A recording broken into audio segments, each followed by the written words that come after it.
Bonjour. Bonjour, Macaron, Petit gâteau, croissant, toilette, écharpe, Rouge. maillot, buffet, bonnet, soutien, lingerie, maquillage, abat-jour, Bâton. casserole. Pão Francês Podcast. Décolonisons nos regards. Salut tout le monde, comment allez-vous? Voilà, soyez les bienvenus. Aujourd'hui, je suis accompagné d'une personne qui est déjà venue ici dans le podcast, mais qui a beaucoup changé sa carrière, sa vie depuis la première fois. Euh, et je suis déjà très curieux pour savoir à quoi ça a abouti en fait, ce changement. Comment ça va, Isa? Salut Adriane, merci énormément de m'avoir invité encore une fois. Ça fait énormément plaisir. Ça va très bien et toi? Oui, super, très, très, très bien. En fait, tu as même changé le nom de ta page, hein. Avant, à la première fois, quand tu es venu, tu étais connu comme Isa parle français et maintenant, c'est Isa parle. Donc voilà, j'ai décidé de changer de Isa parle français à Isa parle parce que voilà, mes projets ont changé. Je ne crée plus que du contenu pour le français, mais aussi pour des autres langues. Donc c'est pour ça que j'ai décidé de changer et maintenant c'est tout simplement Isa parle. Voilà, il y a aussi le petite rubrique là en disant que tu es polyglotte maintenant. Comment c'est Oui, voilà. la Parce sensation? que, enfin, ça change un peu. Je pense que la dernière fois qu'on s'est parlé, je pense que je parlais pas, je me souviens pas vraiment, mais maintenant, enfin, je parle italien aussi. J'ai repris mes études en espagnol et je parle l'allemand. Donc, c'est super, je suis contente. L'allemand, enfin, il y a encore un long chemin devant moi, mais voilà. C'est pour ça aussi que je m'identifie comme polyglotte et je veux continuer à partager mes connaissances, mais pas seulement pour les Français. Oui, voilà, ah non, c'est une superbe idée. Et en fait, une des idées que tu as eues, c'est de partir en voyage autour du monde, en fait, pour pratiquer toutes ces langues. Mais avant d'en passer, tu as déjà répondu à cette question la première fois, mais maintenant, Isa, après tous ces voyages que tu as fait, qui es-tu à la queue de la boulangerie? Ça a changé quelque chose? Oui, bien sûr, ça a changé. Donc aujourd'hui, je me présente comme polyglotte, nomade digital parce que je voyage beaucoup. Et aussi, je suis passionnée de la vie. Bah, voilà, c'est ça. Parfait. Donc, à la queue de la boulangerie, tu rêves au prochain pays, c'est ça? Voilà, c'est ça, exactement. Très bien. Alors, pourquoi avez-vous décidé de partir en voyage? Comment ça s'est passé, ces tournants? Bon, je me souviens pas vraiment de la dernière fois qu'on s'est parlé. Je pense que peut-être c'était encore dans un contexte de la pandémie. Et voilà, j'ai toujours rêvé de voyager. Même quand j'étais petite, je pensais à des carrières internationales.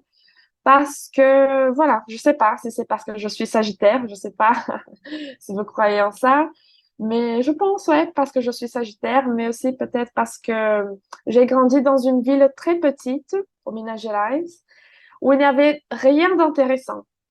Et moi, je me sentais étrangère, donc j'avais cette envie de partir. C'est pour ça aussi que je commençais à étudier l'anglais et le français après et tout. Et voilà, quand j'ai eu l'opportunité de faire mon échange en France en 2019, j'ai commencé à voyager. Mais juste après, il y a eu le Covid. Donc, tu vois, enfin, j'avais enfin réussi à réaliser ce rêve. Et après, enfin, de passer d'un contexte où je voyageais beaucoup à un contexte où j'étais renfermée à la maison, ça m'a donné plein de temps pour penser, réfléchir à mes projets. Et donc, voilà, enfin, quand j'étais renfermée dans ma chambre, je ne pensais qu'à ça. Je voulais partir. Et aujourd'hui, c'est ça. Comme je travaille en ligne et j'ai les moyens, j'ai l'opportunité de partir, je pars. Ah, c'est super. Et j'ai aimé la notion des nomades digital, hein. C'est une bonne idée parce qu'en fait, le télétravail, bien sûr, c'est un grand privilège, surtout pendant la pandémie, hein, de pouvoir faire ça, comme moi je l'ai fait. Et- mais quand même, c'est une petite prison, hein. C'est une chose qui peut oui, pour nous apprivoiser, par exemple, dans un espace, hein, dans la maison, hein. Moi, parfois, je sentais que j'étais toujours en travaillant. C'est ça, parce que comme je travaillais à la maison, je ne changeais pas d'ambiance. Dans ma maison, j'étais fatigué, hein. Maintenant que je suis parti travailler dehors, quand je rentre à la maison, j'ai cette sensation. Je suis à la maison, je peux me reposer. C'est beaucoup mieux, hein. Alors, Exactement. Et avec ce style de vie nomade, j'ai l'occasion de faire ça. Enfin, je travaille et après, quand je sors de chez moi, enfin, je suis pas au Brésil, je suis ailleurs, je suis à l'étranger. Donc, il y a plein de choses à faire, plein de choses à voir. Et en fait, ça me motive à travailler, même si je suis un peu, je me sens comme ça, renfermée. Je me réveille et je commence à travailler ici dans ma chambre. Donc, voilà, j'ai encore plus cette envie d'exploiter, d'explorer. oui, non, c'est super, hein. C'est une superbe idée, en fait, hein, parce que comme ça, tu dois travailler déjà à la maison de toute façon, hein. Donc, ta maison maintenant, c'est le monde. C'est parfait. Exactement. En ce moment, tu es au Brésil, ailleurs? En ce moment, je suis au Brésil, oui, jusqu'à la semaine prochaine, en fait, parce que je pense que quand cet épisode sort, je serai en Colombie. Donc, Ah, super. oui, Donc, j'ai la hâte. deuxième saison des Isapar sera en Amérique latine. Exactement, oui. Ah, super, hein. Et comment ça s'est passé, l'organisation du voyage, des voyages, au moment des voyages même? Comment vous avez choisi les pays? On sait que j'ai accompagné sur ton Instagram, tu as fait l'Europe, Mhm. Moyen-Orient un petit peu. Quels sont les pays que tu as visités? Oui, j'ai d'abord fait l'Europe parce que, voilà, comme la première fois que je suis allée, euh, enfin, 6 mois après, il y a eu la pandémie. Donc, voilà, j'avais encore des choses à faire là-bas. Je voulais revoir des amis que je connais et profiter aussi de l'été européen. Et voilà aussi parce que j'ai commencé à apprendre l'allemand et l'italien. Donc, je voulais vraiment vivre un peu en Italie. Et j'ai vécu à Naples, c'était bien. Et voilà, mais après, je voulais faire des choses différentes. Voilà. Et donc, j'ai parti en Turquie. Je suis partie en Turquie pour 3 mois. Je m'attendais pas parce que c'était vraiment inattendu. En fait, je n'avais aucune idée de ce que j'allais faire après l'Italie. Et je commençais à connaître des gens. J'ai connu des filles turques quand j'étais en Allemagne. Et donc, voilà, elles m'ont dit, il faut y aller parce que la Turquie n'est pas dangereuse comme les gens en pensent. Et donc, j'ai pensé la même chose. Euh, Enfin, j'avais comme la même impression que les étrangers ont du Brésil avant de venir. Et j'ai eu comme cette sensation. Je pense, en fait, je pense que j'ai des préjugés contre la Turquie et il faut que j'y aille pour essayer, pour voir comment c'est. Enfin, j'avais envie et j'ai toujours envie d'avoir mon opinion sur les choses. Tu vois, j'essaie d'écouter, de voir ce que les gens veulent me dire, mais vraiment, moi, j'aime avoir mes propres expériences. Donc voilà, je suis partie en Turquie, après le Maroc, et maintenant je suis là, à Rio. Ah, super, hein. C'est beau en fait, parce que il a Guimarães Rosa, l'écrivain d'ici, brésilien, il dit que le caminho se faz ao caminhar. Que ouais, le chemin s'est fait en cheminant, hein. C'est un peu comme ça. Donc, on va découvrir le chemin pendant qu'on chemine, on marche, hein. C'est C'est ça. ça, oui. En fait, ça m'a énormément touchée déjà parce que je vois ce voyage, je vois ma vie en fait exactement comme ça. Les gens pensent, tu voyages beaucoup en ce moment, donc quels sont tes plans? Où tu seras d'ici 5 mois? Et je réponds, je sais pas. Ils disent, ah, comment ça, tu ne sais pas? Je sais pas. Tu vois, je pense que évidemment, il faut avoir un peu d'organisation, c'est important, mais je peux pas penser où je serai dans un an parce que les choses vont changer. Par exemple, j'avais des plans, c'était tout carré quand je suis allée en France pour la première fois et il y a eu le Covid. On s'attendait pas du tout. Donc, voilà, la vie est imprévisible. Oui, même quand on organise, il y a les côtés Exactement. de la Exactement. vie même. Ouais. Ouais. Alors, et quels ont été les défis au moment de partir et pendant les voyages? J'imagine que ça pas seulement des roses quand même. Quels ont été les... Il y a eu des défis, des choses plus compliquées pour toi, des moments, oui, un peu pas très cool. Oui, bien sûr. Je pense que tout d'abord, il y a eu le défi de m'organiser, enfin, de savoir comment m'organiser financièrement, parce que voilà, enfin, quand j'étais au Brésil, avant de partir, j'étais chez ma mère, donc je n'avais pas autant de dépenses. Et même si je me suis planifiée avant, en arrivant, c'est pas la même chose. Euh, donc voilà, aussi de voir, parce que par exemple en France, les choses ont un prix, au Maroc un autre, en Turquie, le coût de vie est complètement différent. Et donc de savoir m'organiser par rapport à ça. Donc c'était un peu...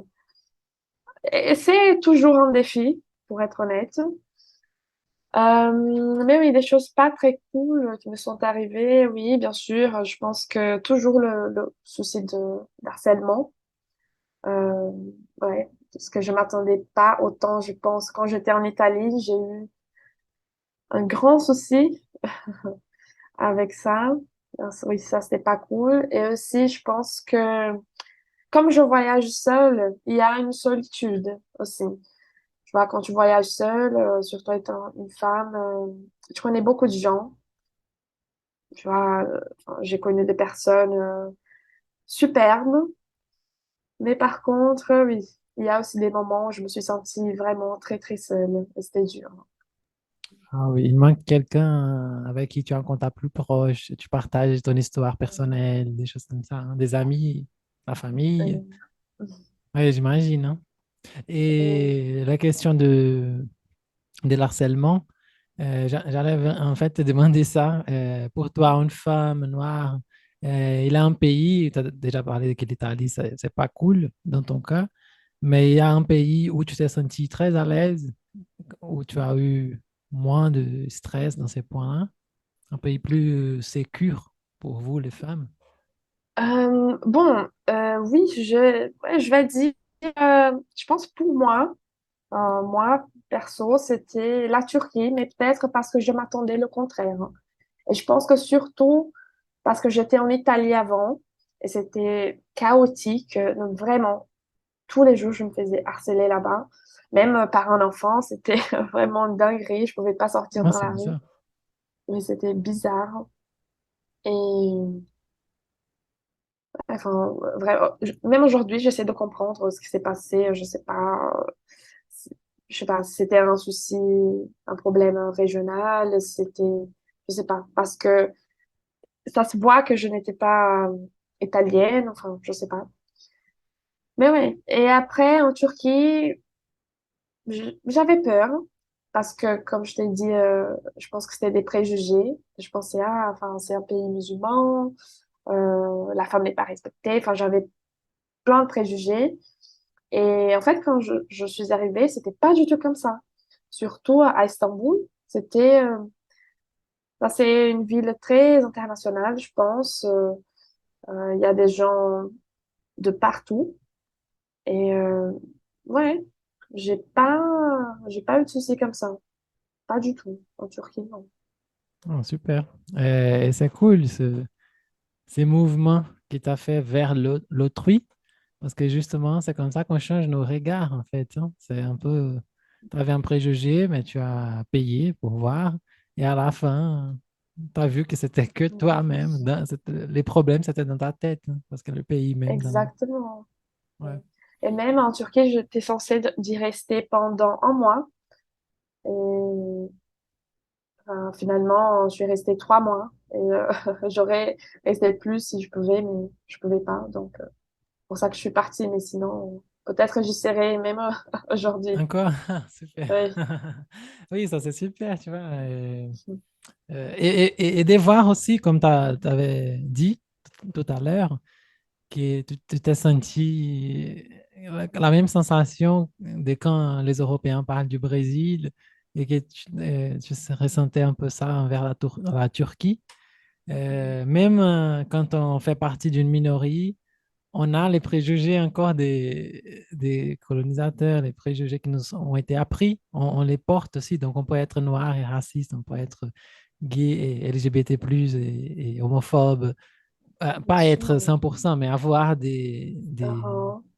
avoir des moments, avoir des structures encore dans la tête, des gens qui nous oppriment, en fait, des oppresseurs. Oui, bien sûr. Et j'ai remarqué ça parce que j'ai créé mon compte TikTok quand j'étais en Turquie et j'ai commencé à partager ma routine, comment c'était, enfin mes impressions. Et je me souviens de lire plein de commentaires comme ah mais pourquoi tu es là? Mais c'est trop dangereux, mais tu n'as pas peur, hein, fais attention et tout ça. Alors que je disais non, mais en fait c'est pas comme ça.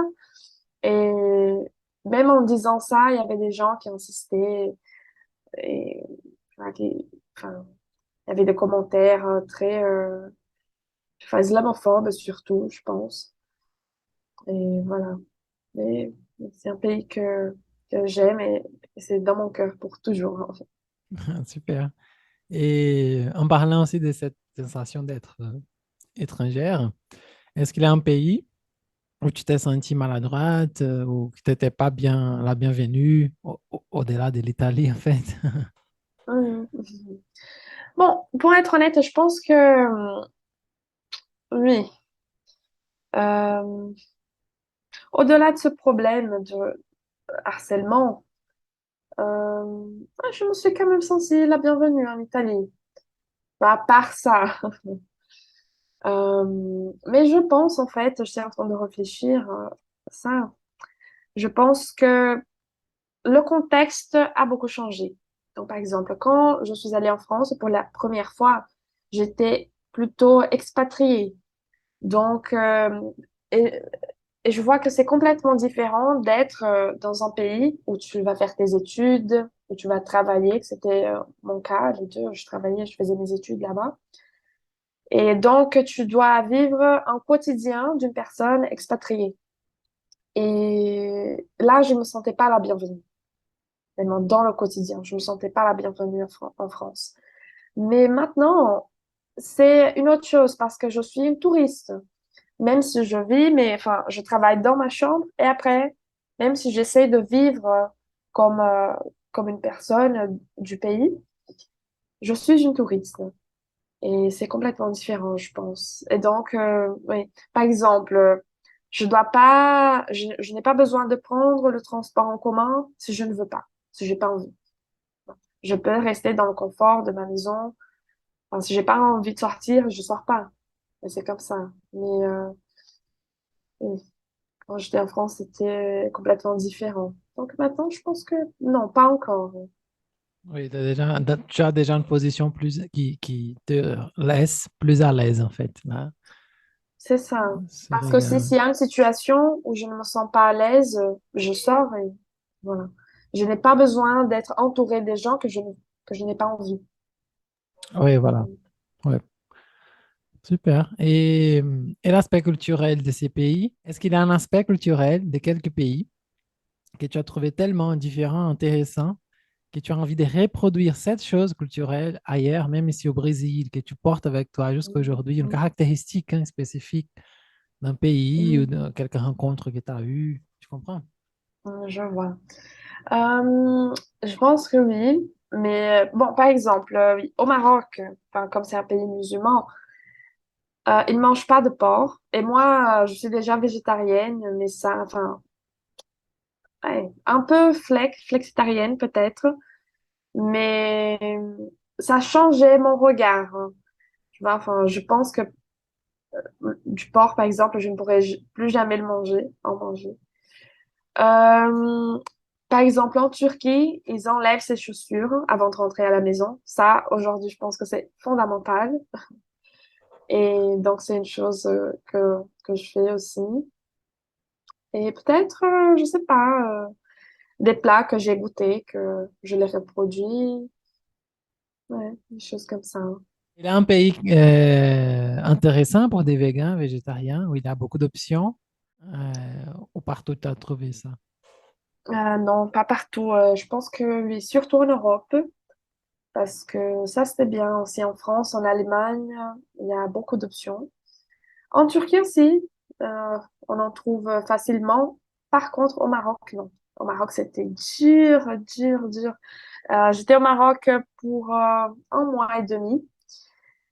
Et voilà, enfin, j'ai grossi, j'avais des boutons partout parce que je mangeais pas bien.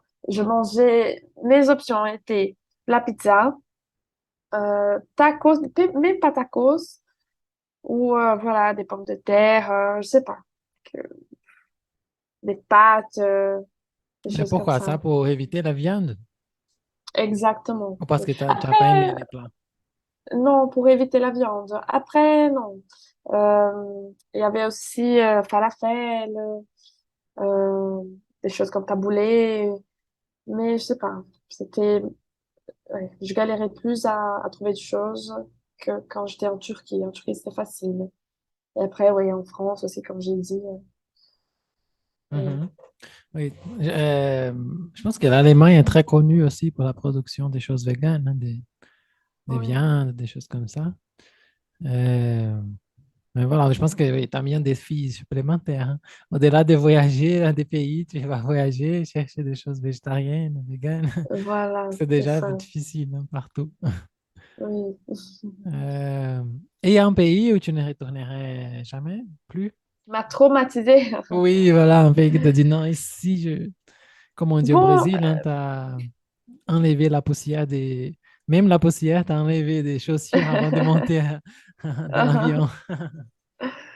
euh, bon, je sais pas. Enfin, je pense que tous les pays, si j'ai l'opportunité, ouais, je reviendrai. Mais je pense que peut-être la Suisse, parce que j'ai une histoire. Je me souviens pas si j'ai déjà raconté cette histoire, mais enfin, ça m'a traumatisée. Enfin, c'était quand j'étais en France pour la première fois. Et j'avais un forfait de téléphone d'une compagnie. Et donc, quand j'ai traversé la frontière avec la Suisse, ils m'ont débité 50 euros. Et ça m'a mis dans une galère financière quand j'étais là-bas. Et après, enfin, j'ai eu des soucis à cause de ça. Et tout était tellement cher, tellement cher. Donc, ouais, peut-être si je deviens riche, je peux revenir, mais sinon, vraiment, j'ai pas envie. Je pense que ça vaut pas la peine. Mais pourquoi ils ont débité 50 euros? J'ai pas compris. C'était un problème parce que la Suisse fait pas partie de l'Union européenne. Il y a quelque chose comme ça. Mais enfin, j'avais pas réfléchi à ça vu que c'était juste à côté. Et c'était 2 heures de Lyon. Et voilà, quand j'ai traversé, j'avais les données. Comment ça se dit déjà? Les données mobiles. Ouais, C'était tu parles de la connexion Internet, du portable. exactement. Ouais, c'était Mhm. allumé et ouais. Ils Ah, m'ont c'est la débité. compagnie de téléphone qui a fait ça. Mhm. Exactement, oui, oui. Mhm. Mhm. Donc oui, c'est pas la faute de la Suisse, mais ça m'a traumatisée. J'ai pas envie. Après, tout était cher, hein. C'était. Ouais. Oui, non, c'est la galère, hein. Oui. Mm. Euh, ouais, j'imagine. Oui, maintenant, là, pour la deuxième saison en Amérique latine, ça sera plus facile, j'imagine. J'imagine, j'espère, hein. Oui. Et aussi, il y a ça parce que, voilà, en refaisant certains pays, en revisitant, si on peut dire comme ça, j'ai vu que, je sais pas, euh, je pense que quand je suis allée la première fois, tout était nouveau, tout était beau, tout était intéressant. Mais cette fois-là, je sais pas trop comment on peut dire, j'étais pas trop, je sais pas, je perds mes mots. Mais par exemple, quand je suis allée en Turquie ou au Maroc, je me suis sentie dépaysée, c'est ça. Et j'ai envie de ça, j'ai envie de voir des choses qui sont vraiment différentes. Parce qu'après, l'Europe, oui, l'architecture, ça change, mais après, ça commence à faire un peu pareil, au moins les grandes villes. Donc, voilà, j'ai envie de voir des choses différentes. J'ai envie de pratiquer mon espagnol, évidemment, d'entendre les différents accents. Et voilà, de mieux connaître sur l'Amérique latine parce que j'en connais pas du tout. Ouais. Et donc, tu penses de faire un vrai tour de l'Amérique latine en ce moment, ou juste en Colombie, ou pas encore? Tu sais pas, tu verras. Ouais, je verrai. En fait, mes plans étaient de partir en Argentine d'abord et monter. Mais voilà, enfin, j'ai pas trouvé un bon logement. Après, je commençais à regarder la Colombie. Il y avait mon pote aussi qui est là-bas. Donc, j'ai décidé de partir en Colombie. Et je verrai. Je sais pas, oui, j'ai envie. Après, j'ai des projets ici à Rio aussi en septembre. Donc, j'ai envie de rentrer au Brésil aussi après. Mais oui, c'est difficile à dire. Mais j'ai envie aussi de partir au Pérou, de voir Panama, qui c'est à côté de la Colombie, bien sûr, Costa Rica, Guatemala. Mais je sais pas. Oui. Oui, parce que ce serait même possible de faire un tour du Brésil aussi, vu la taille du pays, hein. C'est possible aussi de Oui, exactement. passer une année, je pense, en visitant chaque État, hein, Ah, en ah. fait. Tranquillement, tranquillement. Mais le truc, c'est ce que les gens disent, de profiter quand on est jeune et on a de l'énergie pour partir loin d'abord. Et après, mais aussi, enfin, le Brésil, je suis sûre que c'est très intéressant. Ça me donne envie, par exemple, le Nord-Est surtout. Mais il y a cette chose avec la langue, parce que je veux profiter de mes voyages pour pratiquer les langues que je parle et apprendre et tout. Et voilà. Mais c'est vrai que enfin, ici à Rio, je pratique beaucoup de langues parce que il y a beaucoup d'étrangers. Donc, c'est possible aussi. Mais j'aime bien aussi c'est un défi personnel, par exemple. Je vais en Colombie. Ah, est-ce que je vais arriver à aller au supermarché toute seule? Est-ce que, tu vois, j'arrive à trouver des cours de danse ou de je sais pas quoi, de faire des amis? Donc, c'est un défi que j'aime bien. Et ouais, j'ai hâte. Ah, c'est très cool, en fait, ces petits défis-là linguistiques, hein, de voir si tu es capable, hein, Ouais, de te débrouiller dans la langue. Et c'est complètement différent, bien sûr. Tu peux parler toutes les langues ici à Rio, au Brésil, mais c'est complètement différent quand on est en immersion, hein, dans un pays où tout le monde parle. C'est un autre contexte, hein, exactement. n'est-ce pas? Mhm. Et la meilleure chose, par exemple, en Turquie, vraiment, j'ai pas appris le turc parce que j'étais flemmarde. Parce que, enfin, j'étais là-bas. Et en plus, presque personne parle anglais. C'était vraiment trop dur de me communiquer. Donc, la prochaine fois que je vais en Turquie, j'ai envie de parler turc au moins le minimum parce que les gens ne parlent pas, mais ils sont très gentils, ils sont très accueillants. Et voilà, enfin, donc je sais pas comment ça sera dans les autres pays d'Amérique latine, si les gens parlent anglais, s'ils vont vouloir changer.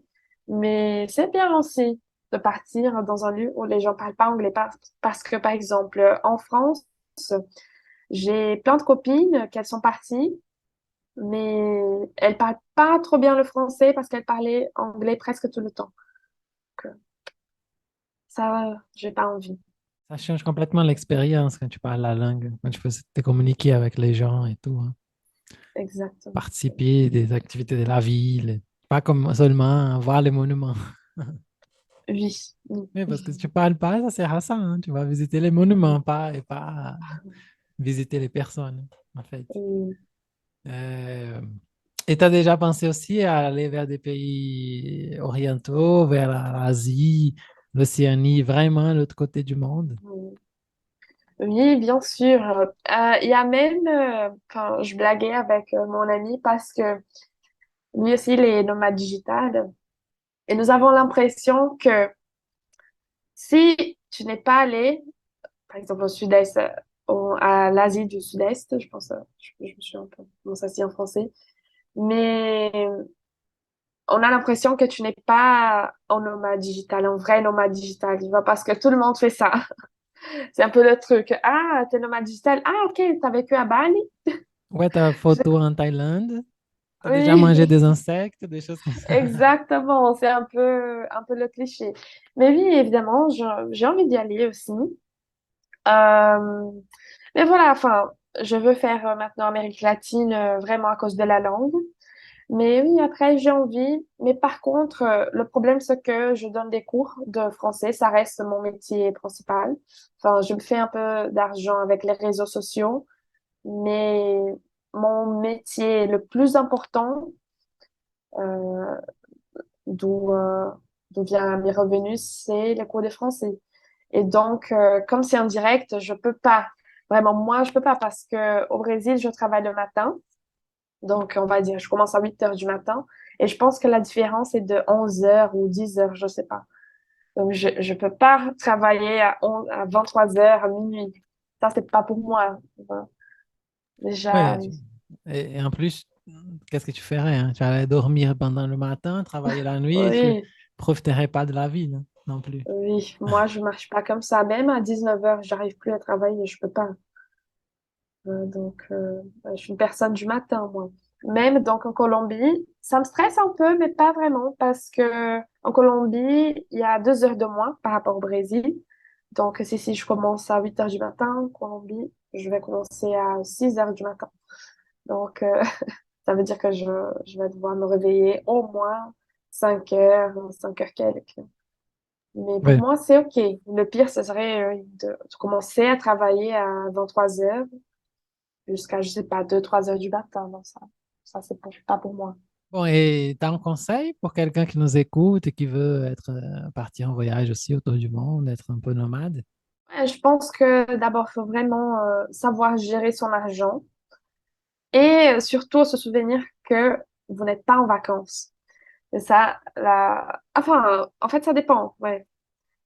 Mais dans un contexte d'être nomade digital, donc ça veut dire que tu vas travailler et voyager en même temps. C'est pas que le voyage. Même parfois, par exemple, quand j'étais au Maroc, les gens me demandaient, ah, pourquoi t'es pas encore allé à Marrakech? Ou, ah, il y a cette ville, il y a Fès, il y a Tanger, il y a tout ça. Et enfin, j'étais là que pour un mois et demi et je travaille encore, j'étais pas en vacances. Donc, enfin, c'est pas évident parce que ce style de vie te donne la possibilité de faire les deux, mais il faut vraiment être organisé et, et garder ça en tête que c'est pas des vacances. Donc, par exemple, le métier de prof, ça demande énormément. Donc, c'est pas seulement allumer l'ordinateur et voilà, enseigner et c'est bon. Non, il y a la préparation, il y a la correction, il y a beaucoup de choses. Donc, moi aussi, il y a la création de contenu et, et tout. Et voilà, mais je pense qu'il faut vraiment aussi, un bon conseil, c'est d'essayer ça avant au Brésil. Les gens pensent, ah, je veux devenir nomade digital, il faut que je parte en Thaïlande, par exemple. Mais non, ça suffit de partir. Par exemple, moi, en fait, j'ai commencé au Brésil l'année dernière. Je suis partie d'abord à Salvador. Je suis allée 2 fois et je travaillais. Donc, enfin, voilà, j'ai expérimenté un peu avant de partir en France. Et c'était comme ça. Tu vois, mais d'abord, j'ai réussi à travailler, à m'organiser au Brésil.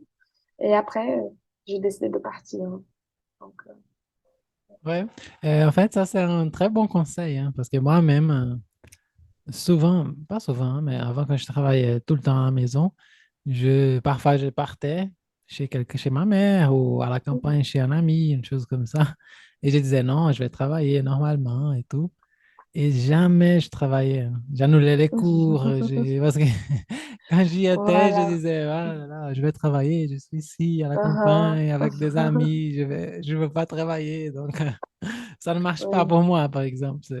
C'est pas possible. Mhm. J'ai pas cette organisation. Et c'est un superbe Voilà. conseil déjà.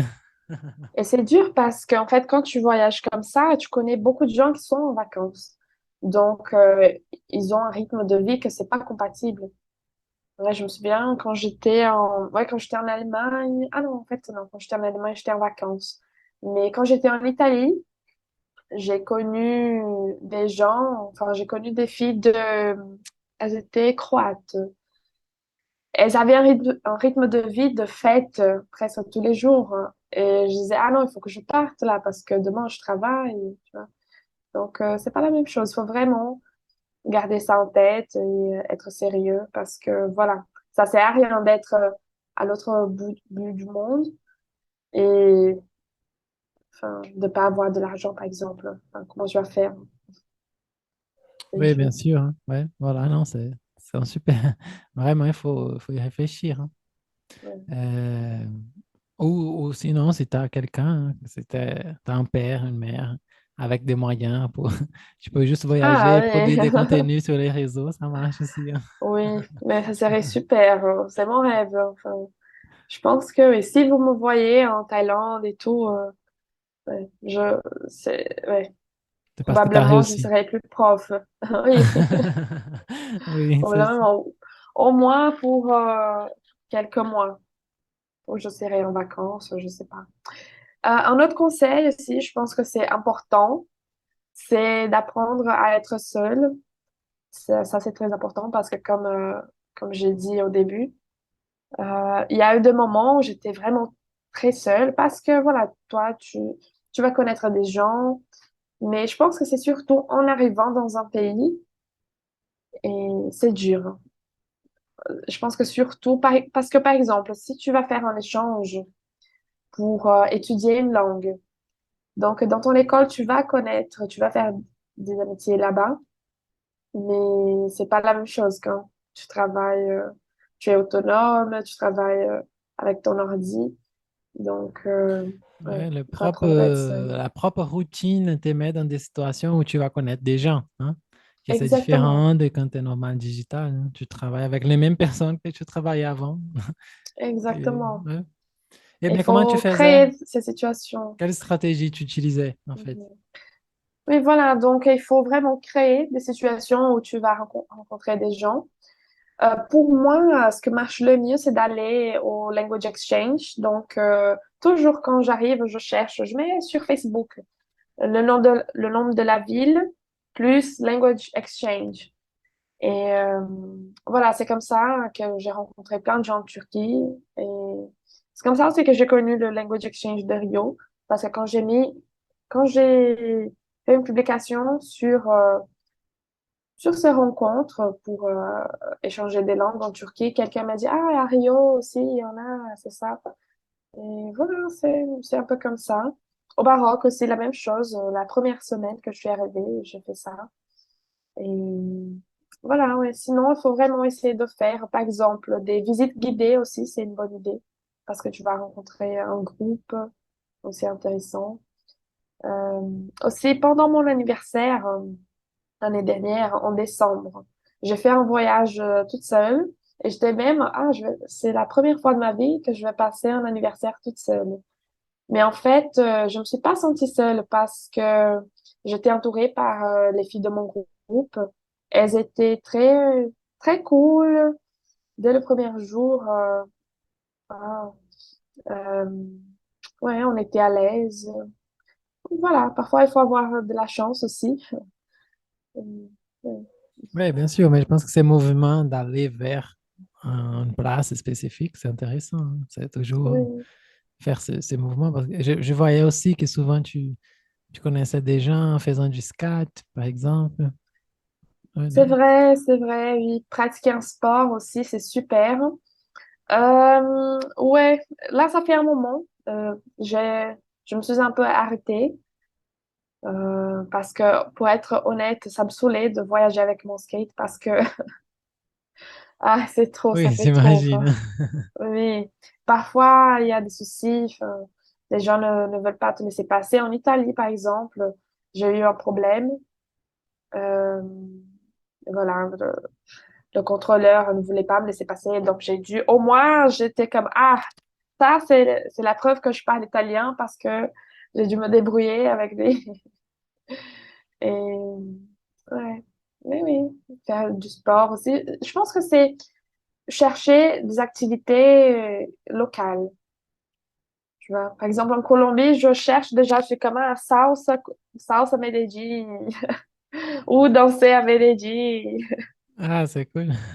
Oui, Oui, voilà, donc tu fais des activités que c'est pas nécessairement linguistique, mais où il va y avoir des gens qui pratiquent avec toi et que tu vas connaître et faire, exactement. créer des relations avec des gens et tout. Oui, exactement. c'est une superbe idée, hein. Mm. C'est très cool. Ouais.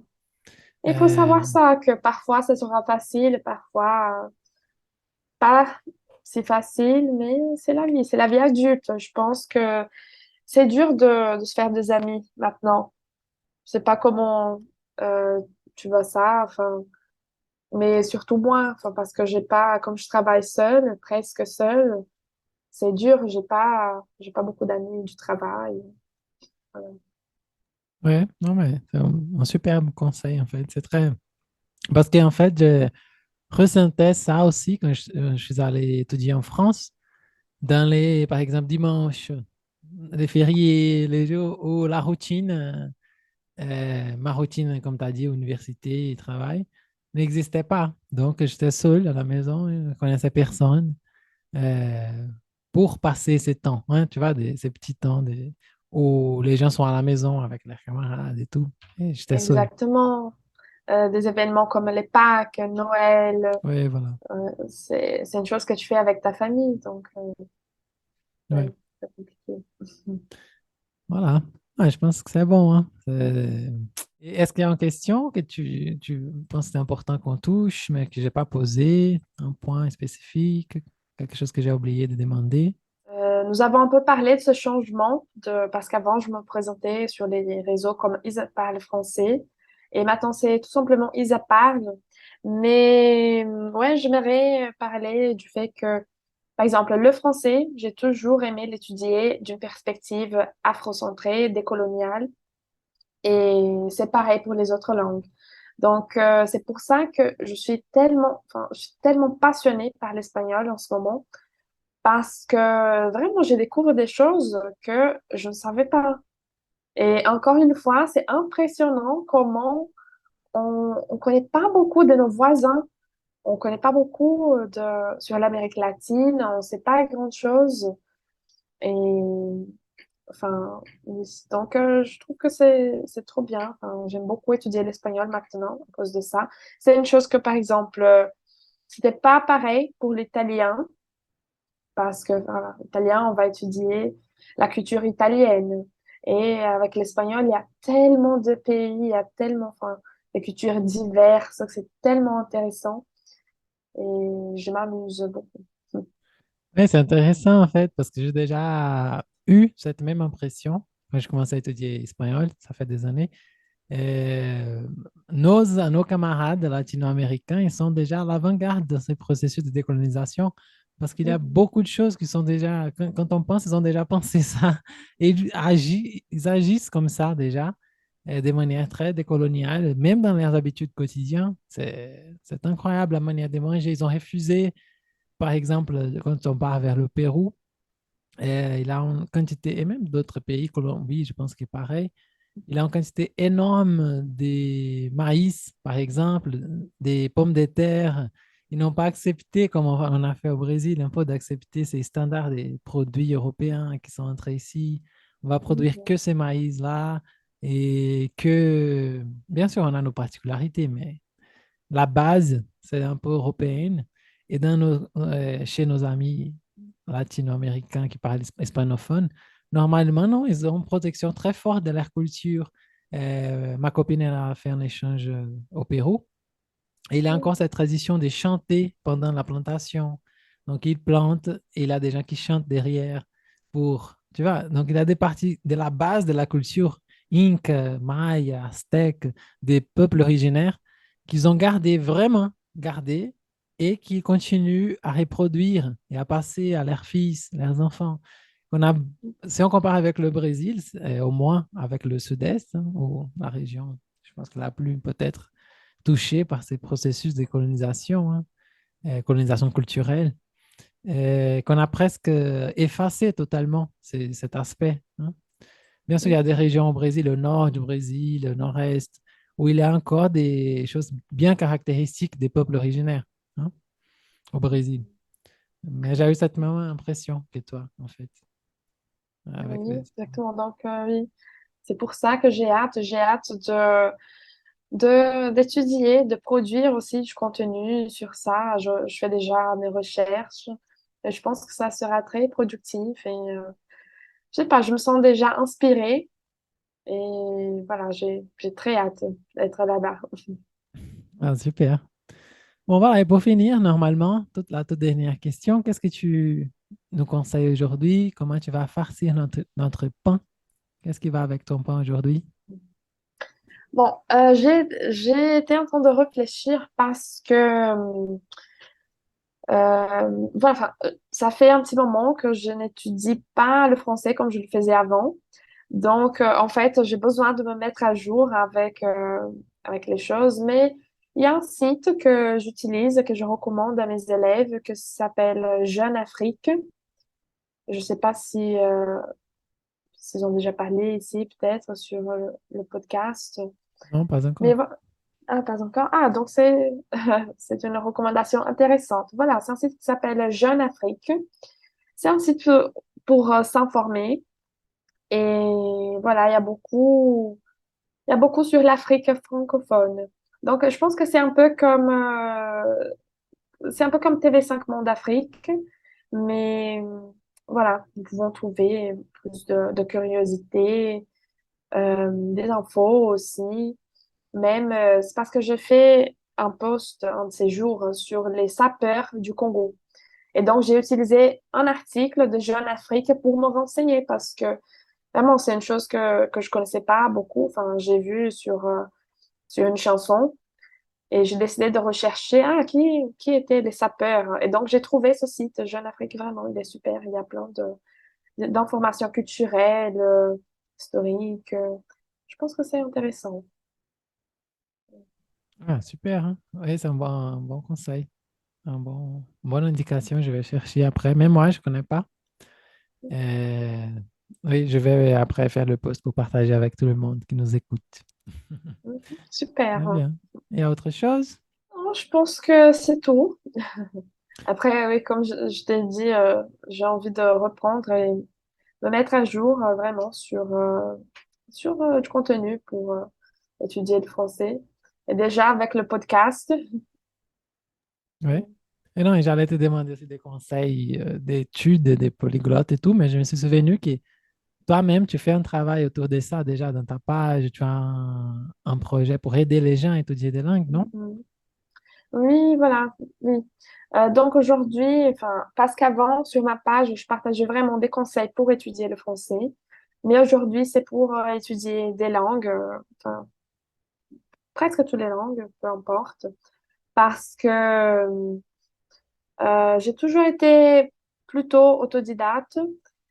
Bien sûr, j'adore étudier avec un prof aussi, mais je pense que c'est très important, même si on étudie avec un prof, il est très important. Et toi, comme prof, tu sais, on remarque la différence entre nos élèves qui savent étudier tout seuls, qui ont cette autonomie. Et donc, voilà, j'ai créé ce projet. J'ai un planner, que c'est le planner polyglotte, que c'est un outil d'organisation et voilà, donc je l'utilise pour organiser mes études de langue, mais aussi mes voyages, mon contenu sur Instagram, tout ça. Oui. Et ce plein air-là, ce planning, c'est un site internet spécifique. Ouais, enfin, oui, parce qu'il y a un cours où j'enseigne enfin, comment étudier, parce que je vois beaucoup de gens, ils veulent étudier, mais ils pensent qu'étudier une langue, c'est ouvrir un livre et voilà, commencer à lire et faire des exercices, et c'est pas vraiment ça. Donc, je montre aux gens comment je peux étudier tout seul, comment, par des formes d'autocorrection, comment je peux pratiquer l'oral, la prononciation, des choses comme ça. Et aussi des ressources pour apprendre, enfin, comme par exemple ce site. Et voilà. Et après, oui, il y a un site où il y a le planner digital et tu peux t'organiser. Enfin, il y a un template où tu peux organiser ta routine, tes études. Ah, voilà, c'est très cool. En fait, apprendre à apprendre, c'est très Voilà. nécessaire avant d'apprendre C'est n'importe quoi, en fait. exactement, c'est très nécessaire et ça fait une énorme différence. J'aimerais vraiment que tout le monde comprenne ça parce que oui, il y a plein. On voit nos élèves, tu vois, ils veulent étudier, mais après, enfin, ils sont motivés, mais ils savent pas vraiment s'organiser, et ça devient trop dur. je ne sais pas, et ils quittent. Donc, c'est ça, c'est très important de savoir étudier en autonomie, d'avoir une organisation pour réussir. Oui. Ouais. Ah, parfait. Bon, Isa, merci beaucoup en fait de votre disponibilité, de Merci à pardon, de toi. ta disponibilité, de ta participation. Ça a été très gentil d'avoir accepté encore une fois l'invitation. Excusez-moi oui, les peu de temps que j'avais de disponibilité d'horaire, mais quand même, ça a marché. Normal. Oui, je suis contente que ça a enfin marché. Et c'est moi, je dis merci énormément.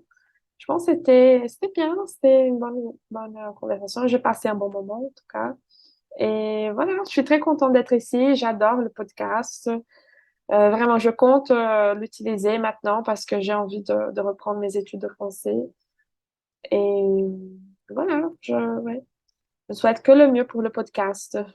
Ah, voilà, c'est gentil. Et, bah, pour moi, le même, hein, envers ton travail, que j'adore en Merci. fait. D'ailleurs, souvent, je m'arrête pour regarder tes petites vidéos, TikTok, là.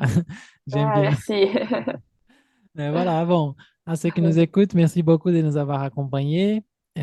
Suivez Isa Parle sur Instagram. Bien sûr, on va faire des posts sur Instagram aussi. On va la taguer.